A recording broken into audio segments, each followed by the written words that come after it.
మనోహరి కిచెన్లో దాక్కొని ఉంటుంది. అమర్ కిచెన్లోకి వచ్చి మొత్తం చూసేసి మనోహరి కనపడకపోవటంతో తిరిగి హాల్లోకి వెళ్తాడు. ఏం వెతుకుతున్నారు సార్ అని లాయర్ ప్రశ్నిస్తూ ఉంటే, ఇందాక ఎవరో ఒక లేడీ లోపలికి వచ్చిందని ఆటో డ్రైవర్ చెప్పాడని అమర్ అంటాడు. సార్, అది పని మనిషి వచ్చింది సార్ అని లాయర్ అంటే, మరి ఎక్కడ తను? పని మనిషి ఆటోలో వచ్చిందంటే నమ్మమంటావా అని మర్యాదగా నిజం చెప్పు. కోర్టులో అబద్ధాలు చెప్పినట్లు ఇక్కడ అబద్ధాలు చెప్పొద్దంటూ సింగ్, అమర్ ఇద్దరు నిలదీస్తూ ఉంటారు. సార్, పాత్రలు తోమటానికి వచ్చింది, లేవంటే వెళ్ళిపోయింది సార్, అంతే. నేను నిజమే చెప్తున్నానని లాయర్ చెప్తాడు.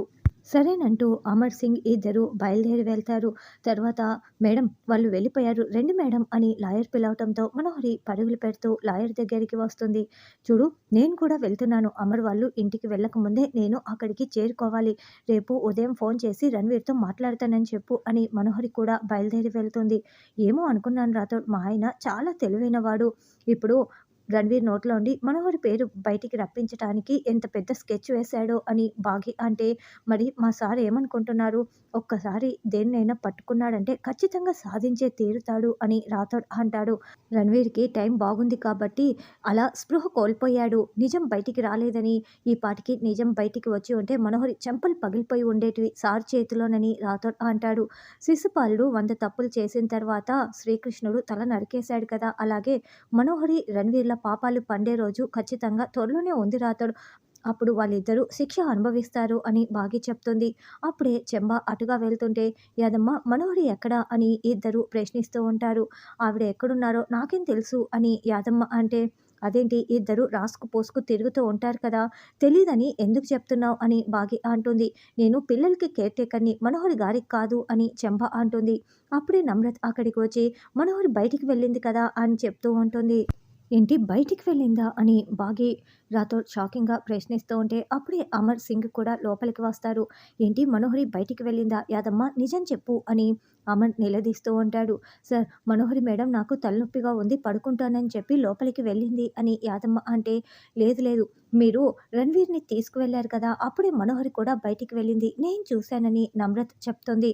అదేంటి నమ్రత్, నువ్వేమో ఇలా చెప్తున్నావు, ఈ యాదమ్మేమో ఇలా చెప్తోంది, యాదమ్మ నిజమే చెప్తున్నావా అని సింగ్ అంటే, మనోహరి లోపల ఉందో లేదో చూస్తే సరిపోతుంది కదా అని బాగి అంటుంది.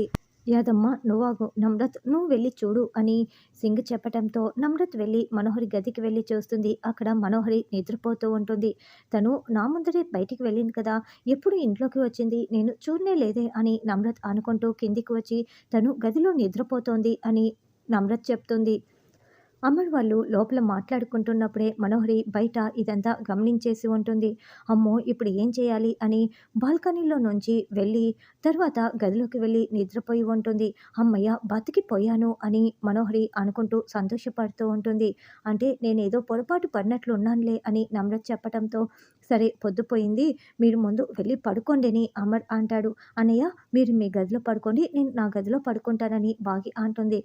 అదేంటి, నువ్వు నీ గదిలో పడుకుంటానని చెప్తున్నావు, భార్యాభర్తలు ఇద్దరూ ఒకే గదిలో కదా పడుకోవాలి, అంటే నువ్వు అమర్ కలిసి పడుకోవట్లేదా అని సింగ్ ప్రశ్నిస్తూ ఉంటే, అంటే ఆయన కొంచెం ఫ్రీగా పడుకోవాలని చెప్తున్నాడు, అందుకే నేను నా గదిలో సోలోగా పడుకుంటున్నాను అని బాగి చెప్తుంది.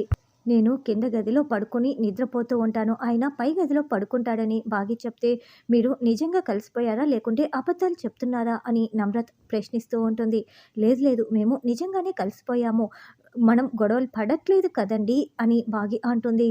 అయితే ఇద్దరూ కలిసి మీ రూమ్లోనే పడుకోండి అని సింగ్ చెప్పటంతో, అలాగే అన్నయ్య, రండి వెళ్తున్నాను, మీరు కూడా రెండంటూ బాగి చాలా సంతోషంగా వెళ్తూ ఉంటుంది. నాకేం తెలీదు సార్ అని రాథోడ్ మనసులో అనుకుంటూ, వస్తాను సార్ అంటూ బయలుదేరి వెళ్తాడు. ఏంటి అమర్ ఇంకా ఆలోచిస్తున్నావు అని సింగ్ అంటే, అబ్బే ఏం లేదు అని అమర్ గదిలోకి వస్తాడు. ఈ లోపల బాగి వేసుకున్న జ్యువెలరీ మొత్తం తీసి పెడుతూ ఉంటే, ఏయ్ ఏం చేస్తున్నావు ఇక్కడ అని అమర్ ప్రశ్నిస్తూ ఉంటాడు. అంటే పడుకుంటే ఇవన్నీ గుచ్చుకుంటాయి కదండి, అందుకే తీసి పెడుతున్నానని బాగి అంటే, అంటే ఇక్కడే పడుకొని నిద్రపోవాలని ఫిక్స్ అయిపోయావా? అదేం కుదరదు, అంతా నీ ఇష్టమేనా, నువ్వు ముందు వెళ్ళి పిల్లల గదిలో పడుకొని నిద్రపో అని అమర్ అరుస్తూ ఉంటాడు. అదేంటండి, అంతా మీ ఇష్టమేనా, మీరు రమ్మన్నప్పుడు రావాలి, పొమ్మన్నప్పుడు పోవాలా? అయినా సింగన్నయ్య, నమ్రత వదిన చెప్పారు కదా ఇక్కడే పడుకోమని, నేను ఇక్కడే పడుకుంటాను. ఒకవేళ వాళ్ళకు డౌట్ వచ్చి చూస్తే నేను పిల్లల గదిలో పడుకుంటే ఏం బాగుంటుంది చెప్పండి అని బాగి అంటే మధ్యలో వాళ్ళెందుకు వచ్చి చూస్తారు అని అమర్ అంటాడు. అంటే వాళ్ళకు డౌట్ వచ్చింది కదా మీ పైన అందుకే చెప్తున్నానని బాగి అంటుంది. ఆ వంకతో ఇక్కడే సెటిల్ అయిపోదాం అనుకుంటున్నావా అని అమర్ అంటే నాకు ఆ ఉద్దేశం లేదు. కావాలంటే చెప్పండి చాప దిండు తీసుకెళ్ళి హాల్లో పడుకుంటానని బాగి అంటుంది.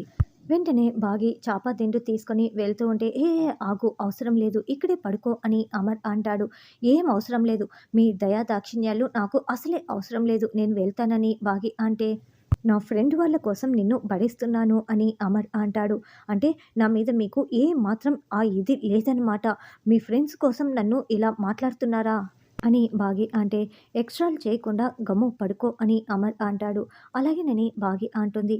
చూడు పడుకున్న తర్వాత పిచ్చి పిచ్చి వేషాలు వేస్తే నేను అస్సలు ఊరుకోనని అమర్ అంటాడు.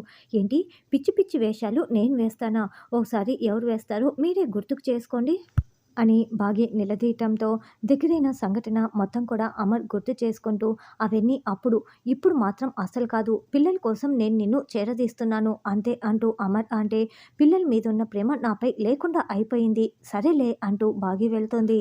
ఇక అమర్ బాగి పడుకొని ఉంటారు. బాగి కావాలనే అమర్కి దగ్గరగా జరిగి నీలుగుతూ కాళ్ళు చేతులు తగిలిస్తూ ఉంటుంది.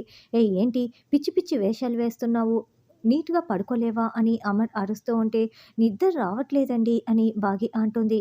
జోలపాట పాడి జోకొట్టాలా ఏంటి? మర్యాదగా పడుకో అని అమర్ అంటాడు. ఆ! జోకొట్టండి అంటూ అమర్ గుండెలపై పడుకొని బాగి అడుగుతూ ఉంటుంది. ఏయ్! పక్కకు జరుగు, దూరం జరుగు. అటు తిరిగి కళ్ళు మూసుకొని పడుకో అని అమర్ అరుస్తూ ఉంటాడు. అంతేనా? ఇంకేం లేదా? అని బాగి అడుగుతూ ఉంటే, ఇంకేం లేదు నోరు మూసుకొని పడుకో అని అమర్ అనడంతో బాగి అటు పక్కకు తిరిగి పడుకొని ఉంటుంది. అలా కాసేపయిన తర్వాత అమర్ బాగి వైపు చూస్తూ ఉంటాడు. అయితే బాగి దుప్పటి కప్పుకోకపోవటంతో అమర్ తాను కప్పుకున్న దుప్పటిని మొత్తం కూడా బాగికి కప్పుతూ చాలా ప్రేమగా బాగి వైపు చూస్తూ బాగికి తెలియకూడదని మెల్లగా బాగి బుగ్గపై ముద్దు పెడతాడు. అలా ముద్దు పెట్టి మళ్ళీ తన పాటికి తాను పడుకొని నిద్రపోతూ ఉంటాడు. అయితే అమర్ ముద్దు పెట్టిన విషయం బాగికి తెలిసిపోతుంది.